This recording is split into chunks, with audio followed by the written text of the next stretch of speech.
Tent اور شامیانوں سے کھلے لان میں شروع ہونے والا ٹیلی ویژن آج ایک سلطنت بن چکا ہے۔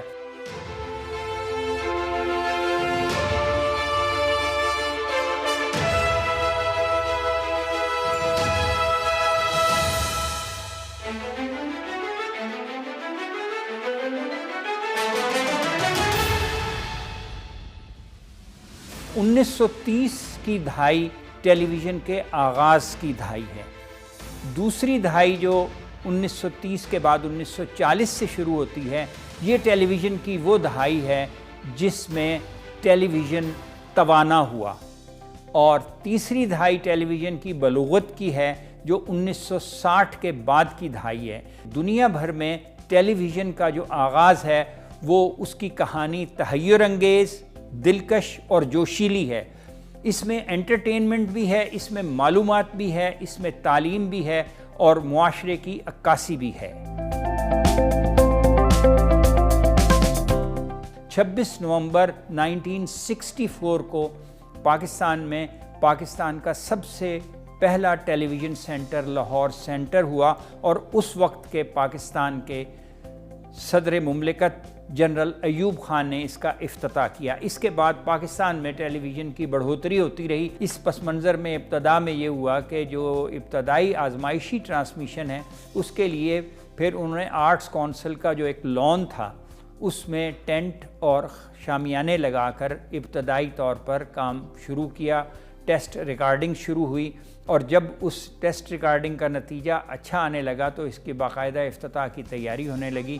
آج جو شخص ٹیلی ویژن میں کام کر رہے ہیں ان کو یہ تصور بھی نہیں ہوگا کہ یہ ٹیلی ویژن اسکریچ سے کس طرح شروع ہوا۔ پاکستان ٹیلی ویژن اگرچہ سرکاری ٹیلی ویژن ہے لیکن سب سے زیادہ آزاد ہے۔ پاکستان کے نجی چینل جتنے کھلے پروگرام کرتے ہیں، اتنی عرب دنیا میں آپ کو کہیں اتنا کھلے تنقید حکومتوں پر ہوتی نظر نہیں آئے گی۔ اور میں آپ کو ایک ایگزامپل سے بتاتا ہوں کہ اس وقت ایکوپمنٹ کا کیا حال تھا۔ مجھے ایک واقعہ بڑا دلچسپ یاد ہے کہ بھٹو صاحب پشین میں تقریر کر رہے تھے، تو ان سے پہلے ان کے ساتھ ڈسکشن ہوئی کہ جی ہماری جو ساؤنڈ فلم ہے وہ 10 منٹ سے زیادہ کی نہ ہوگی، تو 10 منٹ سے 15-20 سیکنڈ پہلے ہم آپ کو ایک اشارہ دیں گے وائنڈ اپ کا، تو آپ اپنی وہ گفتگو 10 سیکنڈ میں وائنڈ اپ کر لیں اور پھر لائٹر گفتگو پہ آ جائیں، ہم کیمرے سے فلم چینج کریں گے، اس کے بعد پھر آپ دوبارہ شروع کیجئے گا۔ تو جب بھٹو صاحب تقریر کر رہے تھے اور وہ وہاں کے سرداری سسٹم، پولیٹیکل سسٹم، اپنی پارٹی کا منشور اور پاکستان کے مستقبل پر بڑی سنجیدہ گفتگو کر رہے تھے، تو میں نے انہیں وائنڈ اپ کا اشارہ دیا۔ بھٹو صاحب وہ سمجھ گئے۔ اس عرصے میں انہوں نے کہا ہاں یہ باتیں تو ہو رہی ہیں، لیکن میں آپ کو اپنے بچپن کی بھی ایک بات بتاتا ہوں کہ میں نے سیاست میں آنے کا فیصلہ کیسے کیا۔ وہ لائٹر گفتگو پہ آئے، کیمرہ مین نے سپول اتارا، ایک سپول سے فلم دوسرے میں ڈالی، اور نئی فلم بھی اسی بیگ میں پڑی تھی، اس کا سپول اٹھا کے اس نے لاک کیا اور پھر زپ سے اس کو کھول کے دوبارہ کیمرے کے اوپر لگایا، اور ہم نے اشارہ بھٹو صاحب کو کیا، تو انہوں نے کہا ہاں آپ نے یہ تو سن لیا، لیکن اصل پاکستان کا مستقبل ان چیزوں میں ہے۔ وہ پھر سنجیدہ گفتگو پر آ گئے۔ دوسرا واقعہ پرویز مشرف کے ساتھ پیش آیا۔ بنگلہ دیش کا دورہ مکمل کر کے جب ہم جنرل پرویز مشرف کے ساتھ نیکسٹ سٹیپ کے لیے سری لنکا جا رہے تھے، تو جہاز میں مجھے آ کر اس وقت کے press secretary general Rashid Qureshi نے کہا کہ راؤ صاحب آپ آگے آ جائیں تو پریزیڈنٹ صاحب سے ایک ریپ اپ انٹرویو لے لیں۔ میں بیٹھ گیا، میں نے مائک ان کے آگے کیا اور میں نے ان سے سوال کیا۔ انہوں نے بہت سی باتیں کی جس میں خبریت تھی، اس ڈیٹیل میں نہیں جاتا۔ اصل بات جو دلچسپ بات ہے وہ یہ ہے کہ جب وہ انٹرویو ختم ہوا تو میں نے وہ جو کلوزنگ ریمارکس دینے تھے وہاں مجھ سے ایک بہت بڑا بلنڈر ہوا۔ دیٹ بلنڈر واز کہ میں نے کہا کہ ابھی آپ پاکستان کے صدر جنرل محمد ضیاء الحق کی بات چیت سن رہے تھے۔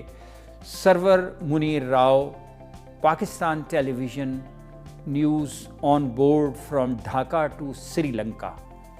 میں نے یہ کہہ کے بند کیا تو مجھے یہاں مشرف صاحب نے تھپکی دی اور انہوں نے کہا کہ راؤ صاحب کوئی بات نہیں، آپ 10 سال صدر ضیاء الحق کا نام لیتے رہے ہیں، تو میں تو ابھی صدر کا عہدہ سنبھال رہا ہوں تو آپ کے منہ پر یہ چڑھا ہوا تھا، کوئی بات نہیں، آپ ری ٹیک کر لیں۔